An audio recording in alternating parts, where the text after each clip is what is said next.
Assalamualaikum warahmatullahi wabarakatuh. Terima kasih kawan-kawan yang udah mau hadir, udah mau nemenin kita, udah mau nontonin kita di channel Ngobor. Ngobrol horor ya, masih bersama Bro Ayung, masih setia. Bro Ayung terus ya. Dan kali ini kita berdua ya, kemarin-kemarin kan lu sempat sendirian gitu ya. Pokoknya terima kasih buat kawan-kawan yang udah mampir, udah ini ya, masih mau nengokin kita. Pokoknya terima kasih banyak buat kawan-kawan yang baru subscribe juga, terima kasih banyak. Yang baru datang, ya kita nggak bisa ngomong apa-apa sih selain itu tadi. Terima kasih gitu. Dan hari ini Bro Ayung juga ada cerita. Tadi sempat sounding sebentar sih, tapi cuman tentang apa? Oh tentang ini gitu. Tapi ya udah nanti biar Bro Ayung aja yang apa namanya, yang ngejabarin yang ngejabarin gitu, yang ceritain gimana ceritanya itu seperti apa sih kayak gitu ya. Monggo Bro Ayung, waktu dan tempat dipersilahkan gitu. Gue biasa ya mohon izin buat gangguin aja kayak gitu. Ya silakan. Gue dengerin kan, kalau gue pengen nanya ya nanya gitu. Terima kasih atas waktu dan kesempatannya. Masih diberi kesempatan ya untuk nge-share cerita ke teman-teman. Moga-moga nggak bosan. Aku mau nyapa teman-teman dulu. Assalamualaikum warahmatullahi wabarakatuh. Waalaikumsalam. Bismillahirrahmanirrahim. Semoga kawan-kawan selalu dalam keadaan sehat, dalam keadaan baik, selalu bahagia, kapanpun dan dimanapun saatnya. Ini cerita di dalamnya aku ngalamin tapi ya sedikit. Jadi cerita ini adalah kisah seseorang ya pria, itu sekitar umurnya sekitar 33 tahun, namanya Satria. Itu lu di dalamnya sebagai apa? Sebagai Ayung atau sebagai tokoh yang lain? Sebagai Ayung. Sebagai Ayung gitu. Iya. Oke. Tapi beda settingan sih. Nanti nanti belakangan mungkin waktunya nyampe ya ada akunya, kalau nggak nyampe ya nggak ada gitu. Oke. Satria sampai Satria. Nah, Satria. Setelah itu waktu itu saat itu baru sebulan namanya itu bekerja sebagai pengawas lah, seperti itu, pengawas di sebuah dam bendungan di daerah Kidul sana. Pokoknya Kidul maksudnya kota ini atau di luar kota ini? Bukan kota ini. Yang iya, pasti aku nggak mau sebutin bendungannya mana, tapi itu adalah ujungnya apa namanya, tampungan air paling mentoknya yang nanti akhirnya aliran itu sampai ke muara di pantai utara sini, Bi. Iya kan, semua bendungan Iya. ujungnya di situ. Karena di sini ada beberapa bendungan, ya, memang larinya ke sana semua. Iya, jadi dia dapat tugas dia untuk selalu ngontrol keadaan bendungannya tiap hari, debit airnya, dan juga kayak permintaan dari petani seperti apa untuk irigasian seperti itu. Tapi dia juga bukan salah seorang senior, cuman dia dihormati karena memang dari alumninya pernah di Basarnas seperti itu. Jadi dia untuk skill itu mumpuni untuk masalah dunia air gitulah gitu. Ya emang basicnya harus kayak gitu. Apa semuanya juga begitu ya, Bia? Iya. Akhirnya pada suatu ketika itu kan, aku gambarin dulu, bendungan itu luas banget, Bi, dan bahkan sampai menghubungkan beberapa desa di sekelilingnya. Itu untuk jalur darat, aku pernah ke sana. Jalur darat atau jalur darat? Jalur darat. Darat. Agak geli di sini. Tadi dulu kita akalin. Ada jinnya itu masih. Asli, ada kerisnya. Nah itu apa namanya, kalau kita pakai jalur darat itu naik turun karena daerah pegunungan itu. Mau ke kampung sana aja lamanya udah muter-muter bendungan dulu, ngelewatin pesantren, ngelewatin bukit. Tapi kalau jalur air emang ada itu transportasi air, kita tinggal bayar 2.000 nyampe ke sana. Lebih cepat. Sambil kita swafoto ya itu enak. Itu apa namanya, ada juga wisata yang khusus untuk air. Itu ada perahu-perahunya juga, tapi juga sampan-sampan dari warga sendiri juga banyak. Memang mereka ada yang mencari ikan, ada juga yang memanfaatkan untuk ya sehari-hari lah di situ dari sumber daya bendungan tersebut. Waduk lah bisa dibilang begitu. Nah, satu hari itu sekitar, kalau nggak salah sekitar 7 atau 8 tahun yang lalu, itu ada orang yang tenggelam, anak-anak itu, Bi. Jadi ceritanya menurut warga itu mereka itu memang habis pulang SD lah, habis pulang sekolah gitu. Jadi satunya dari beberapa desa itu ngumpul jadi satu, yuk main ke tempat kamu aja yuk. Akhirnya mereka itu main-main sampan, pakai sampan itu. Itu sampai biasanya orang-orang situ ada yang main seperti itu juga, tapi dibilangin sama orang tua jangan sampai ke tengah begitu. Walaupun di pinggir juga dalam juga, tapi jangan sampai jauh-jauh, udah seputar sini aja. Mungkin maksudnya masih kepantau sama mereka, mungkin begitu. Tapi yang namanya bocah dilarang ya harus dilakukan. Mereka itu sampai ke tengah, malah di dekat ini gardu jaga. Jadi kalau di sana ada gardu jaga itu posisi paling tengah. Itu ada kayak bagan yang belah begitu, ada kantornya di tengah. Itu sampai mendekati itu. Nah itu ternyata mereka sendiri anak-anak itu walaupun catatannya mereka anak-anak waduk, mereka nggak bisa berenang satupun. Jadi mereka tinggal main seneng-seneng gitu. Entah namanya kecelakaannya, nggak ngerti itu karena perahunya bocor atau apa, mereka tenggelam di situ di dekat gardu tadi. Ya, kebalik gitu perahunya. Iya, perahunya kebalik, bercanda-canda seperti itu. Akhirnya mereka tenggelam, tapi dari pihak yang jaga itu nggak ada. Ya mereka kan nggak jaga orang berenang atau apa, orang itu bukan tempat berenang kan. Tapi yang ngelihat itu justru orang mancing. Orang mancing kan jauh dari kejauhan begitu, dia teriak-teriak, itu kelelep, bocah kelelep, digituin. Tapi kan yang dengar siapa? Ya. Mereka juga tahu, maksudnya perairan itu karakteristiknya seperti apa. Mereka cuma teriak-teriak, akhirnya ada warga yang datang, sopo gitu, cuman ada perahu terbalik begitu. Wah, ngubungin nyampe ke penjaga tadi, ke gardu. Nah itu dengan sigap Mas Satria, karena dia itu, wah ini debutan buat saya gitu kan. Nah, dia juga mungkin pernah jadi lifeguard segala macam, itu langsung terjun. Terus karena laporannya itu tadi udah agak lama, otomatis sudah nggak ketolong. Tapi harus kita nemuin mayatnya paling nggak begitu. Itu dia terjun kurang lebih kejadiannya udah mau ya setengah jam lebih lah begitu dia baru turun. Itu dia terjun, katanya menurut cerita itu dari keluarganya Mas Satria itu, dia itu turun itu masuk ke dalam air, itu nggak lama nimbul lagi katanya ini susah gimana Mas, apa dalam banget? Enggak, kalau dalamnya kayak apa aku biasa, aku bisa nahan napas sedalam bendungan ini belum ada apa-apanya, kata dia begitu. Tapi ini karakteristiknya gila, kata dia begitu. Jadi ini air, di atas itu air ya, air, terus sekitar 1 meter dari air itu atau 2 meter dari air itu ada ganggang. Iya, ganggang. Ada ganggang tapi modelnya rambut, kayak lumut begitu loh. Itu tapi kayaknya hampir di setiap bendungan itu kayak gitu. Enggak semua, Itu setahu gue, soalnya di sini gue juga pernah. Mungkin yang lama iya. Terus di situ apa ya, gue lupa, di Bandung juga seperti itu. Ada yang dasar banyak, memangnya itu kayak gitu, banyak kayak gitu. Yang bendungan tua pasti banyak kan begitu. Nah ini nanti bawahnya lagi lumpur. Nah itu ini kalau ini diceritakan begini jadi itu apa namanya ganggang. Ganggang ya benar ya. Ganggang itu seperti rambut saling terkait satu sama lain.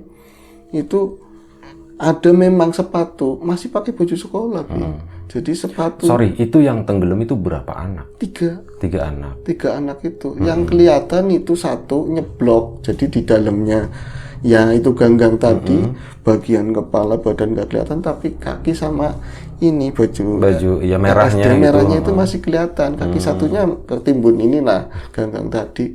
Wah, kalau gini dia coba masuk ke dalam gitu, rawut di tangan begitu ya. Oh ini repot kalau kayak gini caranya. Aku harus nembus ke dalam itu harus pakai alat lagi. Dia naik ke atas dan minta diturunin. Di sana ada bekasnya. Tempo dulu itu ada jangkar, minta diturunin jangkar.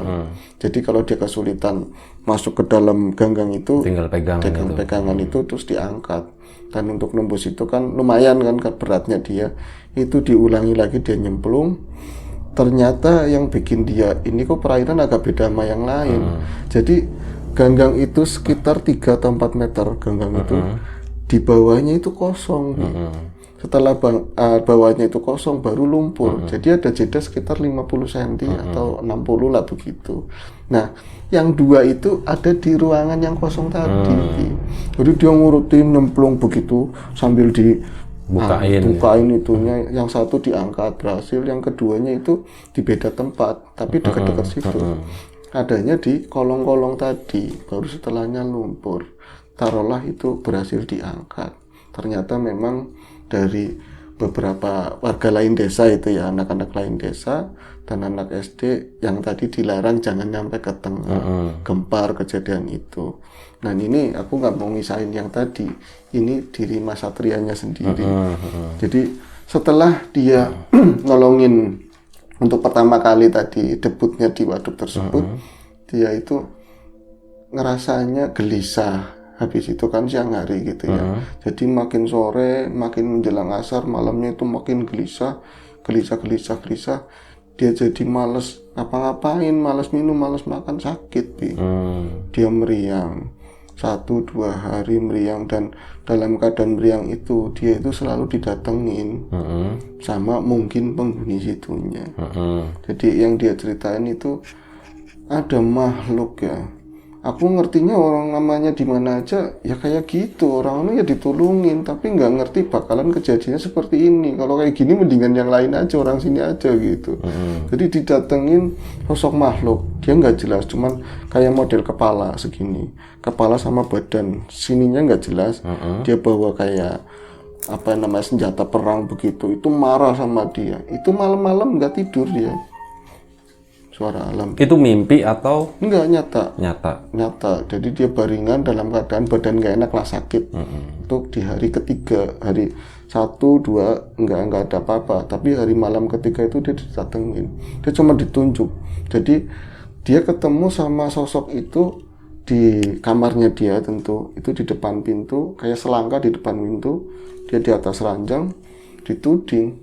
Itu aku ngerasanya cuma kok anyes, hawanya nggak enak, badan juga nggak enak, tapi hari ini tuh merinding banget. Itu kan aku geleng ya, baringan itu madepnya ke tembok, kayak ada orang berdiri nungguin aku siapa. Kalau ibu kan nggak ada, dia bukan orang situ, jadi dia orang sana, orang wetan. Kalau yang lain, orang wetan itu biasanya aslinya namanya Mas Satrio. Iya, Satrio. Itu kan ditulis aja Satria. bener. Mas Satrio. Mas Satrio, bener, orang wetan pakainya O. Enggak, ini nama samaran. Nah, ini samaran bener. Nah, itu dia akhirnya balik badan, yang nungguin aku siapa? Kawanku nengokin atau apa? Ini kan udah malam hari. Apalagi tinggalnya dia itu namanya di sana masih banyak bukit, ini kan orang males loh, sungkan jalan-jalan gitu, apalagi berarti tinggalnya tuh nggak jauh dari posisi waduk itu ya, masih sekitaran situ ya. Itu dia pas nengok begini kaget bukan main kan, dia sampai nyebut, sampai baca-baca, malah dia masih nongkrong di situ. Tapi yang aneh padahal itu terang, lampunya terang tapi ke bawahnya nggak kelihatan, cuma segini aja gitu. Tapi putus apa walaupun enggak, kayak sininya nggak pas gitu aja. Itu dia pakai senjata begini nunjuk ke arah Satrio gitu. Seharusnya dalam bahasa Jawa ya, seharusnya kamu jangan ikut campur. Semestinya kowe iki kudu aja melu-melu. Kurang serem dikit ya. Oh ya kayak gitulah. Iya. Nah itu seharusnya kamu itu jangan ikut campur. Ini terus tuh bagian kami. Gitu. Onang mana coba? Kalau ditunjuk tuh begini. Langsung di hidungnya diginiin ya. Ya enggak lah. Itu aja dia katanya. Mendingan pingsan kalau ketemu kayak gitu. Biasanya kalau di film-film pingsan aman. Itu kok aku mentelung begini udah takut, keringet kemana-mana. Ditunjuk di mataku begini, di hidung lah tepatnya begini. Matanya merah, modelnya begitu. Wah, marah banget dia, rambutnya jegrik kata-katanya. Harusnya kamu itu jangan ikut campur. Kenapa Om? Gak ngomong kayak gitu? Enggak. Pokoknya aku gak bisa ngomong apa-apa. Ini tuh udah jatah kami. Ini udah jatah kami, nanti juga tak munculin ke atas, nggak usah diambil gitu. Itu datang lagi sosok belakangnya, itu perempuan Bi. Iya, harusnya kamu jangan ikut campur. Ini lagi buat mainan kami dulu, katanya begitu Bi. Jadi mainan di kolong, oh bal-balan, katanya kalau diceritain itu lagi buat bal-balan mereka. Bola-bolaan, main bola gitu. Bal-balannya kalau saya kan main bola, mungkin lagi buat seneng-seneng begitu lah ya. Itu lagi buat seneng-seneng mereka, tapi kenapa diambil? Kamu orang baru ya digituin. Harusnya nanti aja kalau kami udah bosan tak munculin begitu. Tapi itu aku nggak ngerti, maaf, aku nggak ngerti, bilang begitu. Tapi nggak ada maaf, gantinya harus kamu, gitu. Nah itu kan udah mati, pokoknya harus kamu. Itu malam itu dia meriang tambah parah lagi, terus dia minta tolong bisa ngetok-ngetok pakai pintu gitu ya, saking dia kayak kacau banget habis ngeliat kayak gitu, tambah meriang lagi. Katanya ngerasa kaki kayak ada yang banyak yang ngelilit begitu, tapi gerak, kerembet begitu. Dia ngetok-ngetok pintu, sampingnya kan ada mes yang lain. Itu, ngapo yo, gue kenapa yo? Aku batiri, aku turun kancani. Itu nggak ada yang mau ini, nggak ada yang mau nemenin. Mereka yang lama itu kayak tahu. Loh, dia lagi dikawangi. Lagi dikawangi, katanya mau cuma nggak ngomong kayak kementus sih, kayak bilang gitu. Kamu sosokan sih, gitu enggak. Itu nggak ada yang mau nemenin. Itu yang lain yang udah pada tahu kan, mungkin mereka punya pengalaman yang mirip-mirip kayak gitu ya. Iya. Ditunjuk begitu kan. Itu sebelumnya nggak ada yang begini ya. Nggak ada. Ngeluarin jempol gitu. Menang ini kan. Oh iya kalah, nggak jadi. Iya, sorry. Mungkin mereka ya mungkin masalah teknis atau apa ya, seolah-olah ngumpulin dayung dulu dan lain-lain, dirakit biar keluar dulu atau apa. Gue lapar bro. Oh lapar. Lo lanjutin ceritanya cepetan buruan, gue lapar. Ya, nanti mari lagi ya. Terus. Nah itu akhirnya dia minta tolong ke temennya buat nemenin, nggak ada yang mau. Setiap hari didatengin terus, bahkan udah main fisik. Kadang ada yang jewel begini, narik rambutnya di tempat tidur begitu. Dia nggak sama sekali nggak berangkat setelah itu.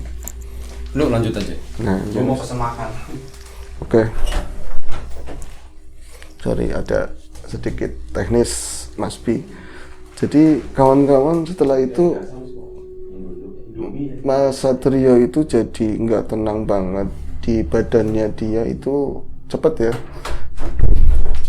Jadi dia ngerasa kayak ada yang membeli tubuhnya, kayak semacam mungkin dirasanya itu kayak rasa dilipat-lipat ular, nggak gigit tapi gerak, tapi makin hari makin banyak yang tadinya di kaki mulai jalan-jalan ke sini gitu. Keri apanya nggak enak banget pokoknya udah. Itu dia makin meriang, teman-teman atau warga berani nengokin dia itu kalau siang. Itu berarti dalam kondisi normal gitu, dalam kondisi sadar gitu ya? Sadar, nggak tidur. Bahkan dia itu jadi celong banget dan fisiknya habis itu karena dia menghindari tidur. Jadi kayak ada pikiran begini, kalau aku tidur aku bisa gawat begitu. Jadi tidur ya karena saking capeknya. Tapi itu makhluk dari jenis apa aja yang unsurnya air, tapi itu atasnya bukan itulah. Atasnya itu orang, bawahnya air lah, makhluk-makhluk air. Itu ada ular, ada ikan. Itu semua itu maido kalau bahasa Jawa.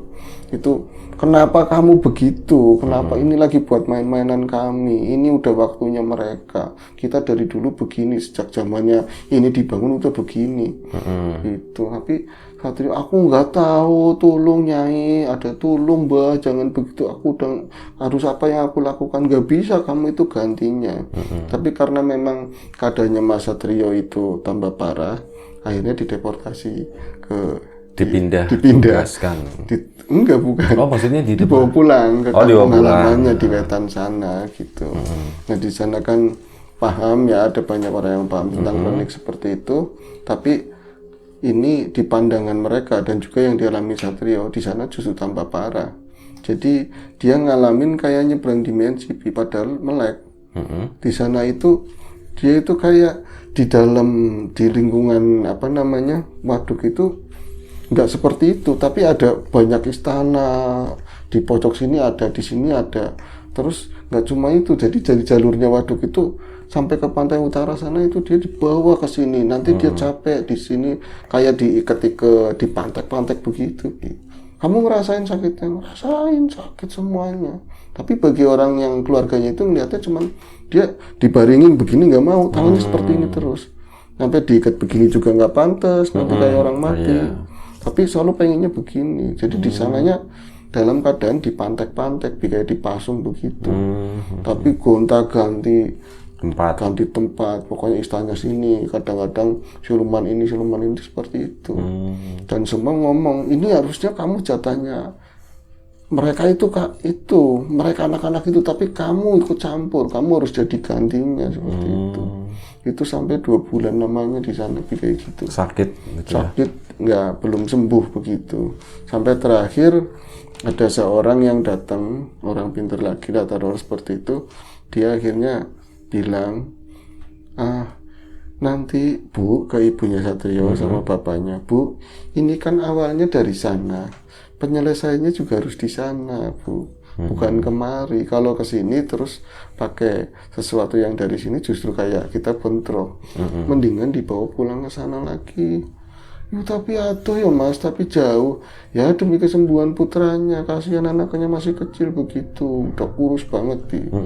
Dan ini akhirnya dibawa Satrio itu ke tempat semula. Nah di sana dapat petunjuk lagi dari orang pintar tadi. Itu di sana ada pesantren. Pesantren itu tadi ya yang lu sebut di awal ya. Ada pesantren itu. Gue masih ingat tadi kalau ke tadi. sana nanti lewatin pesantren, itu udah disebut di awal. Iya, itu ada pesantren. Nanti kamu ke sana, dibawa ke sana anaknya, nanti sama pemimpinnya pondok pesantren tadi sama kiai minta ditambani, minta diobatin gitu. Bro, lu nyalain rokok. Gue ini dulu kameranya udah kedap-kedip. Oke, lanjut. Pak Rufi, ngapain? Terus. Nah, itu akhirnya singkat cerita, Mas Satrio dibawa rombongan keluarga lah, satu mobil ke sana, ada 6 orang. Mereka juga pengen tahu seperti apa sih di sana tempatnya, kok nyampe begini banget anakku. Akhirnya yang paling tua sowan ke tempat kiai tadi, minta tolong dari pihak keluarganya Mas Satrio. Iya, dari pihak keluarganya Mas Satrio. Tapi mungkin ya gitu, katanya gampang banget dalam sisi manusia gitu ya, katanya cuman yang itu yang kelelep kemarin ya, kata kiainya seperti itu. Ya wes insya Allah sama-sama berdoa aja, udah insya Allah udah. Terus ini gimana? Ya jenengan pada istirahat aja gitu. Itu katanya. Itu di pesantren itu. Di pesantren. Jadi mungkin karena yang di situ pernah udah biasa kayak kelasnya kiai yang seperti itu nggak ngerti ya Bi. Itu sebentar Bi, katanya balik lagi ya sekitar 1-2 jam Satrio udah bisa duduk. Satrio udah bisa duduk. Jadi kayak ada permintaan maaf yang khusus Satrio itu dihadapin sama penggede mereka, bahwa ini aku lakukan itu karena aku nggak sengaja, aku nggak tahu di sini itu seperti apa. Tiap tahun harus ada apa, bukan berarti kiai tadi juga ngebolehin gitu, tapi kan ada dimensi nggak bisa diseberang, keseimbangan tadi ya Bi. Itu akhirnya Mas Satrio itu tadi berhasil disembuhkan Bi. Nah ini kenapa ada sambungannya sama aku. Aku itu kan pernah ngomong seneng mancing, walaupun di daerah tadi itu termasuk perairan yang baru, aku belum pernah ke sana. Lu yang mancing jangan-jangan waktu itu? Aku yang jadi mancing. yang mancing yang teriak-teriak gitu. Aku enggak. Aku kan denger ini ya. Kan gue ingat semua cerita lu dari awal. Memorinya hebat. Enggak begini. Sebelum berangkat jauh-jauh hari, udah ada sebulan mungkin dengar cerita itu. Nah, dengar sebelum berangkat kemana maksudnya? Berangkat mancing. Aku udah dengar cerita itu. Bahkan ada orang tua ya bilang, cuma mancing kono kuwi. Singit lorodan gitu. Ada orang mati juga begini-begini. Buatku semakin serem, di situ ikannya banyak gitu kan. Akhirnya aku mancing di situ. Nah, pada saat sekitar jam 4 sore, karena mereka kebanyakan pakai lumut, tangkapannya kan ikan nila. Itu ada udang-udang kecil dari pinggiran, tak serok begitu. Kayaknya nggak seru kalau ikan-ikan ini doang. Aku tak kasih bandul, tak lempar itu jauh-jauhnya ke tengah. Itu baru dapat begitu ya. Ada yang narik, tapi si joran itu nggak sama sekali nggak bisa ditarik. Kita nggak ada fighting sama sekali, kita kalah terus. Itu nyampe rel di sini tuh habis. Jadi ditarik ke sana, ke kiri, ke kanan lagi, ke kiri, sampai pol, nyampe deketnya tadi itu pos tadi. Itu mereka sampai yang mancing pada ngangkatin ini semua, karena ada senarku yang kesana kemari itu nyampe maghrib nggak kena. Itu berat banget. Akhirnya aku ini lama banget ya, ke pinggir kayak nurut ikan itu ke pinggir itu ada ganggang-ganggang yang di atas itu masuk sruk. Ini aman nih kalau ke sini aku.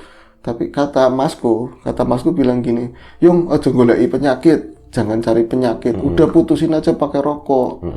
Oh enggak, kata ini kalau sekeras ini pasti ikan besar, kataku. Akhirnya aku muter dari sisi bendungan tadi, ada pintu air, ada yang landai begitu, Bi. Mas, situ pantau ya, situ pantau, aku mau ke sana.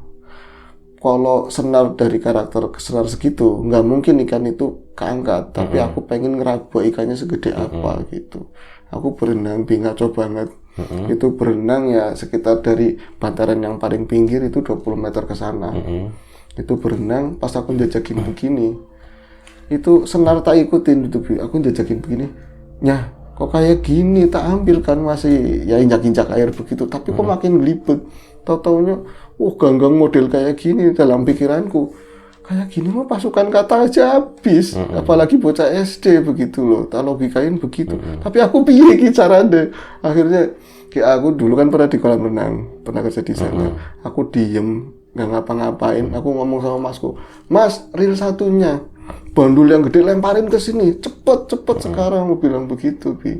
Nah akhirnya dilemparin berapa kali baru nyampe ke arahku. Tarik, aku bilang begitu. Ini ditarik baru tak lepasin itunya. Apa genggang tadi itu saling memang terkait satu sama lain. Ini kalau jangankan dilorot sama itu ya, sama makhluk-makhluk begitu, kita dohir aja kayaknya nggak bakal mampu. Ya. Tapi yang namanya aku udah nyampe ke sini, wis, Yan, kata dia, jangan cari penyakit. Itu ada orang pakai sampan, itu ke daerah tadi yang aku lemparin. Jadi dia mau nabur apa ya, pakai jala yang dipentangin begitu, Bi. Mungkin buat tangkapan malam. Dia pakai sampan panjang, pakai galah begitu. Dia, mas, aku bilang gitu. Om, itu aja ya. Ngapa, Dek? Iki Om, ikan belum dapat. Oh, putusin aja, kata dia. Enggak, kata aku begitu. Aku berenang lagi sampai pegangan ke sampan ke galanya dia. Aku bilang gini, Dek, apa sih, Dek? Ikan besar, Om. Aku belum kena dari jam 4, aku bilang gitu. Wah, itu kerper, kata dia begitu. Kerper mungkin ikan emas gitu ya. Itu, Om, tolong pegangin sebentar. Jangan ditarik kalau aku belum narik. Itu kejadian asli. Senarnya jangan dipaksa ditarik. Aku pengen ngeraba ikannya segede apa. Ternyata bener kayak cerita tadi. Aku nembus ke rimbunan ganggang itu di bawahnya ngoplong, Bi. Tapi keburu, aku belum dapat si ikan itu mana, segede apa, udah dihajar dari atas. Si senar, untungnya aku masih nyampe, masih bisa megang itu, ikut ketarik ke atas, Bi. Kenapa ditarik? Situ kelamaan, akunya ngeri sendiri, katanya begitu.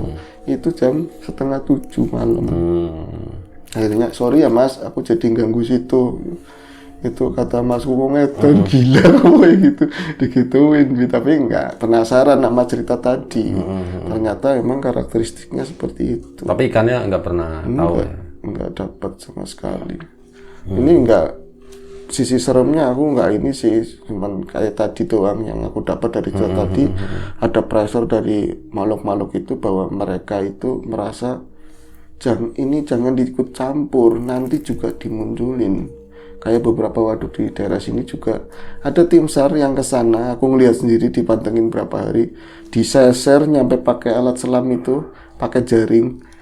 Si orang itu nggak ketemu sama sekali, padahal waduknya kecil.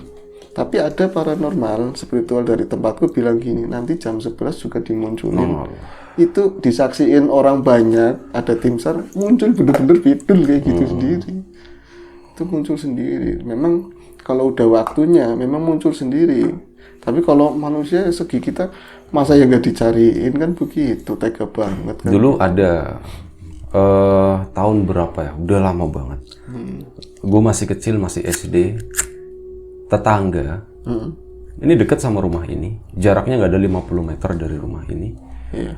Itu tenggelam di waduk yang ada di kota ini. Gitu. Tenggelam di situ, meninggal. Jadi ceritanya waktu itu dia itu kayak ngelihat ada serombongan cewek naik sampan, itu kebalik, minta tolong. Dia ngerasa dia jago berenang, orangnya jago berenang, langsung ke sana, slup, tapi ternyata nggak balik gitu.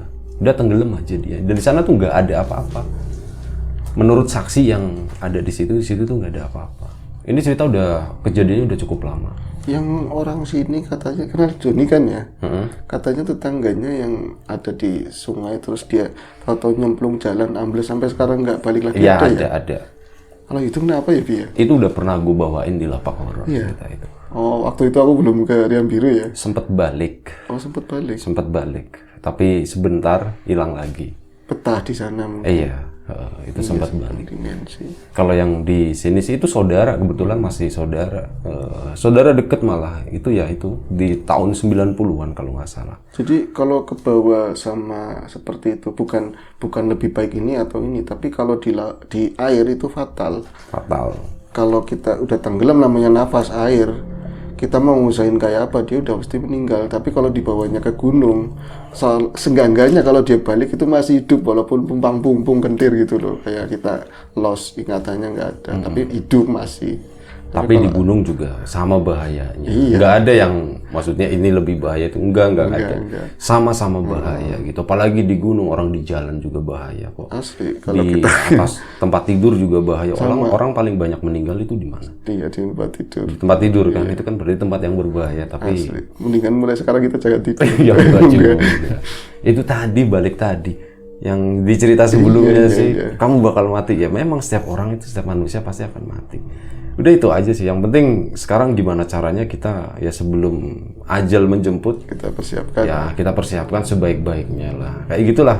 Ini hari ini rada lempang nih, Fer. Lapar soalnya, belum Oh, gitu. lapar. Ini udah kelar belum ceritanya? Oke. Karena berhubung gue udah lapar banget dan ceritanya Bro Ayung juga udah selesai. Satu pengalaman yang sangat menarik ya. Itu tadi kayak tadi pengalaman nyemplung ke danau gitu. Itu emang gue tahu ganggang itu tahu.